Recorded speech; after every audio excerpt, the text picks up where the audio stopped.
ఇవాళ ముందు ఒక విషయం మాట్లాడి నేను సరళకు పోతా. ఇక్కడ కూర్చున్నా ఇప్పుడే అక్కడ జూపల్లి కృష్ణారావు మళ్ళా ప్రెస్ మీట్ పెట్టిండు. జర ఒక 2 నిమిషాలు రాజకీయం మాట్లాడి మన కథలకు వస్తాయి. ఇక నేను మాట్లాడాలనుకున్నా అసలు ఇవాళంతా ఎస్ఐ మాట్లాడదామని వచ్చిన, కానీ ఆడ డ్యామేజ్ కంట్రోల్ నిన్నంతా ఆగమైపోయారు కదా కాంగ్రెస్ వాళ్ళు. గోల్ కొట్టామనుకుంటే సెల్ఫ్ గోల్ అయిపోయింది నిన్న. ఇంకా ఏం చేయాలో అర్థం కాక డ్యామేజ్ కంట్రోల్ స్టార్ట్ చేసిండు. అది కూడా ఏమైందంటే పప్పులో కాలేసాడు మళ్ళా. ఇప్పుడు మళ్ళొక్కసారి అలా బట్టలు ఇప్పే పని పెడతాయి. ఇక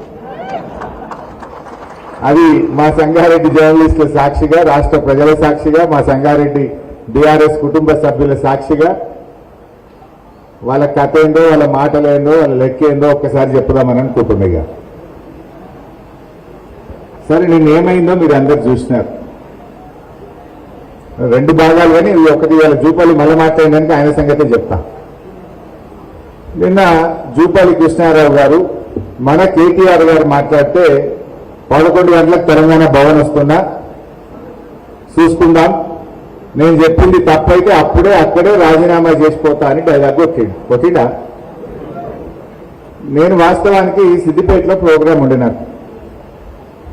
సరే కేటీఆర్ గారు ఫోన్ చేసి జూపల్లి వస్తుంది కదా మీరు కూడా రండి, మీరు ఆర్థిక మంత్రి, మీరైతే బరాబర్ ఉంటుంది రండి అంటే నేను బయలుదేరి ప్రోగ్రాంలన్నీ క్యాన్సిల్ చేసుకొని హైదరాబాద్ పోయింది.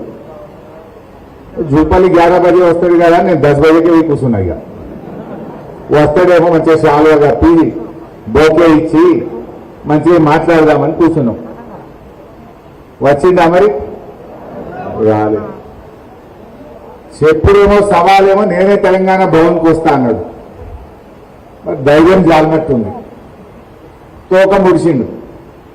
నేను భవన్కి రాను, అసెంబ్లీ ముంగట అమరవీర స్తూపం కాడు ఉంటే గిడికే రాండ్రి అన్నాడు. సరే నువ్వు మాట మార్చినావు, తోక ముడిచినావు, కానీ మేమెందుకు పోతాం? మంచిదని బయలుదేరాను నేను. ఇక బయట మంచిది వస్తున్న గన్ పార్కు కానీ బయలుదేరితే పోలీసు వాళ్ళని అడ్డం పెట్టి అరెస్ట్ చేసి నన్ను తీసుకుపోయి పోలీస్ స్టేషన్లో పెట్టారు. ఆ పోలీస్ స్టేషన్లోకి వెళ్ళి కూడా మళ్ళీ మీడియా సాక్షిగా జూపల్లికి కుర్చేసిన, మంచిగా స్టిక్కర్ అక్కేసిన, జూపల్లి రమ్మంటివి నీ పోలీసు వాళ్ళని అడ్డం పెట్టి ఆపి మరి ఈడికే రా పోలీస్ స్టేషన్ లో మాట్లాడుకుందాం, నీ పోలీసులే కదా, నీ గవర్నమెంటే కదా, దమ్ముంటికి రా అని చెప్పిన. వచ్చిందా? రాలే. అంటే రాకుండా మళ్ళీ ఇప్పుడు ఒక ఉత్తరం రాసింది. ఆ ఉత్తరం రాసి నాకు వాట్సాప్ లో పెట్టిండు ఫోన్లో. చదివి అలా కూర్చొని గదే చదువుతుంటే అప్పటి నుంచి ఆ ఉత్తరం చదివిన. ఇక ఆ ఉత్తరం ఏందో, ఆ కథ ఏందో, ఆయన సంగతి ఏందో ఒక్కసారి మీ ముగ్గురు చెప్దామని అనుకుంటున్నా. ఇక సరే నిన్నేమైందో మీకు తెలుసు. ఆయన పూటకో సవాలు, రోజుకో అడ్రస్. మొదలేమో నేనే భవన్కి వస్తున్నా అన్నాడు, మళ్ళీ ఏమో లేదు అమరవీర స్తూపం అన్నాడు, మళ్ళీ ఇప్పుడేమో సోమాజిగూడ ప్రెస్ క్లబ్ అంటున్నాడు. అంటే పూటకో సవాలు, రోజుకో అడ్రస్ లెక్క ఉంది ఇవాళ ఆ జూపల్లి కృష్ణారావు సంగతి. సరే ఆ జూపల్లి కృష్ణారావు మొదలేమో కేటీఆర్ రా, నువ్వు హరీష్ రావు రా అన్నాడు. మేము వచ్చిన రోజు ఏంటో నేనేమన్నాడు, నువ్వు కాదు కేసీఆర్ రావాలి అన్నాడు. మేము వచ్చిన రోజు అంటే కేసీఆర్ రావాలన్నాడు. మళ్ళీ ఇప్పుడు మళ్ళీ మాట మార్చుతున్నాడు. ఇవన్నీ ఇంకో మాట అన్నాడు నిన్న, నేను చాలా సీనియర్, 5 ముఖ్యమంత్రుల దగ్గర పనిచేసిన, ఈ కేసీఆర్ హరీష్ రావు కేటీఆర్ హరీష్ రావు వస్తానా, నేను రాను కేసీఆర్ వస్తానే వస్తాను తప్పించాడు. అంటే ధైర్యం జాలలే. 5 దగ్గర పనిచేసిన నేను చాలా సీనియర్ మంత్రి అన్నాడు. నీ సీనియర్ కథ ఏందో, నీ కథ ఏందో ఇప్పుడు చెప్తా. ఇక ఉత్తరం రాసింది, నాకు ఉత్తరం వాట్సాప్ లో వచ్చింది. మీరు జరగాల భయ్, మొత్తం స్క్రీన్ ఎవరు అడ్డం ఉండదు, స్క్రీన్ లో చూపిస్తాను సంగతి. ఉత్తుత్త మాటలు చెప్పా, ఒక వీడియో చూపించి చెప్తా. ఇక బట్టలు జరుగురి మొత్తం జరుగురా మీరు కూడా జరగాల భయ్. అరే జరగలేదు, స్క్రీన్ కి అడ్డం కనబడుతుంది, గన్మెన్లు గిన్నెలు అంతా జరగాలి. ఇది మనం చూసింది కాదు, మొత్తం తెలంగాణ చూడాలి.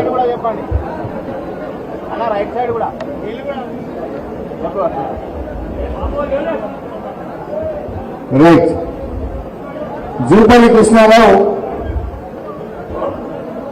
ఇవాళ ఉత్తరంలో ఏం రాసింది అంటే, బాబు మీరు కూడా జరగాలి వెంటనే. వాళ్ళ బుద్ధిమంతులు వాళ్ళు కూర్చున్న వాళ్ళకి ఏమనాలి కదా బిడ్డ జర ప్లీజ్ ఇలా ఆమె కింద కూర్చోడు ఏమనుకోకపోతే ఎంత చదువు నీకు కనబట్టలేదా నువ్వంతా ఇక తప్పదే ఏమనుకోలేదు ఇక వాళ్ళు కనబడతారు చలో అన్న నూరా వాళ్ళు కొట్టారు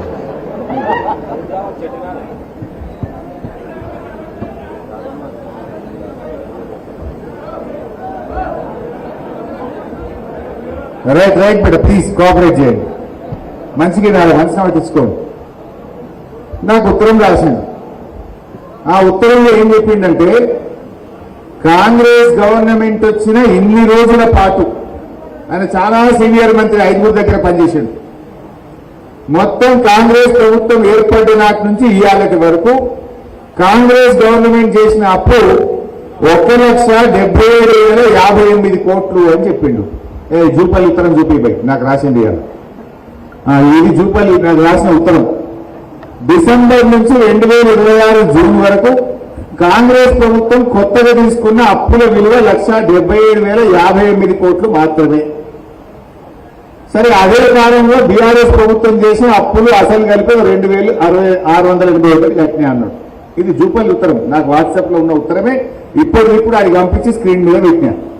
ఎంత అప్పు చేసిందంటే కాంగ్రెస్ ఎంత 1,77,058 కోట్లు అని జూపల్లి నాకు ఇవాళ ఇప్పుడు రాసిన ఉత్తరం.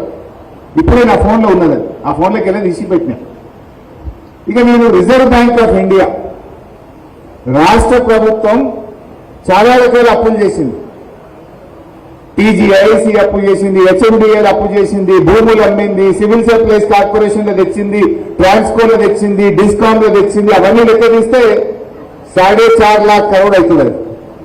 కానీ అఫీషియల్ గా రిజర్వ్ బ్యాంక్ ఆఫ్ ఇండియా నుంచి తెచ్చిన అప్పులు ఒక్కసారి చూపిస్తే అది చూపి బాబు.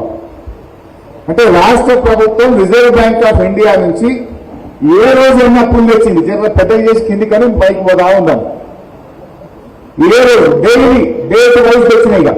జర పెద్దగా బిడ్డ అవుతుందా? స్క్రీన్ పెద్దగా అయితే కాదా? ఓకే. ఆ ఫస్ట్ చూడండి, డిసెంబర్ 12, 2023 అంటే కాంగ్రెస్ వచ్చింది డిసెంబర్ 7, 2023. డిసెంబర్ 12, 2023 నాడు 500 కోట్లు.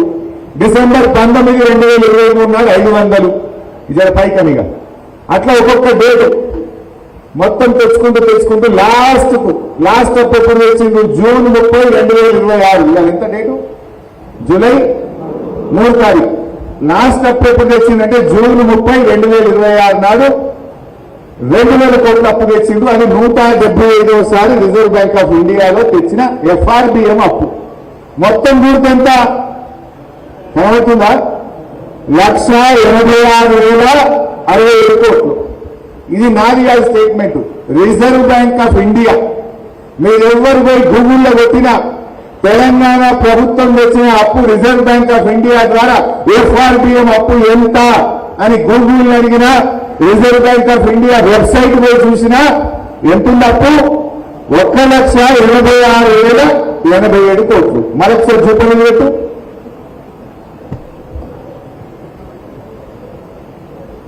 జూపల్లి పెట్టు. ఇది 1,86,000 ఏం చెప్పింది reserve bank of India. Jupally ఏం చెప్పిండు అంటే 10,000 కోట్లు మింగిందా? ఇది ఒక్క ఎఫ్ఆర్బిఎం అప్పుడు అన్ని కలిపితే కథ వేరు. ఇంకొక డాక్యుమెంట్ చూపిస్తాయి. ఇక రేవంత్ రెడ్డి మొన్న అసెంబ్లీలో నేను గట్టిగా పట్టుకున్నా, నువ్వు చాలా అప్పులు చేసినావని మాట్లాడంగా డేట్ కూడా చెప్తా. మీరు అసెంబ్లీ గూగుల్ కోసి కొట్టండి. మార్చి 18, 2026 అసెంబ్లీలో మేము గట్టిగా నిలదీస్తే రేవంత్ రెడ్డి మాట్లాడిన వీడియో చూపిస్తా. మార్చి 18, 2026 నాడు అసెంబ్లీలో రేవంత్ రెడ్డి మాట్లాడుతూ మా గవర్నమెంట్ 27 నెలల్లో చేసిన అప్పు 3,47,000 కోట్ల 294 కోట్లు అని చెప్పాడు. రేవంత్ రెడ్డి అసెంబ్లీలో చెప్పిన మాట 3,47,294 కోట్లు అప్పు చేసినాము అని అసెంబ్లీలో రేవంత్ రెడ్డి చెప్పిండు. ఈ మాట 5 నెలల కిందిది. ఇంక 5 నెలలు కలిపితే 4.5 లక్షలు అవుతుంది. 5 నెలల కిందనే అసెంబ్లీలో రేవంత్ రెడ్డి ఏం చెప్పిండో ఒక్కసారి ఆ వీడియో చూద్దాం. 3,47,294 కోట్లు మేము అప్పు చేసినాం అధ్యక్ష. ఎప్పటి నుంచి? 1/12/2023 నుంచి అధ్యక్ష. బాగా సభ్యులందరూ వినాలి. 28/2/2026 వరకు దాదాపుగా ఈ 27 నెలలలో మేము తెచ్చిన అప్పు 3,47,294 కోట్లు అధ్యక్ష. మేము తెచ్చిన అప్పుతో ఇవన్నీ కలిపితే 3,47,294 కోట్లు మేము అప్పు చేసినాం అధ్యక్ష. జూపల్లి ఎంత చెప్పింది కదా?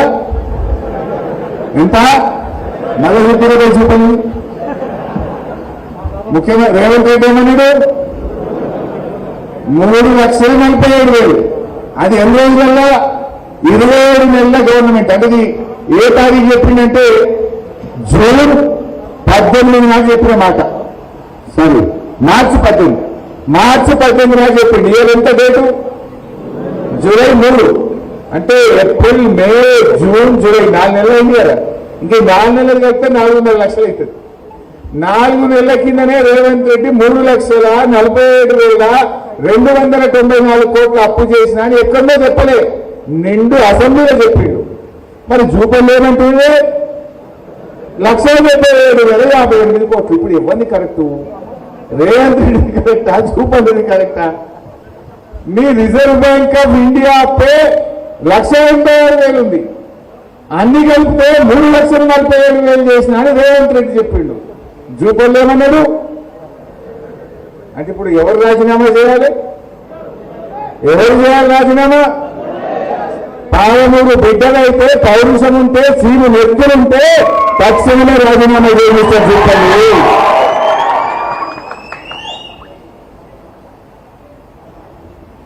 ఇక అసలు విషయానికి వస్తా.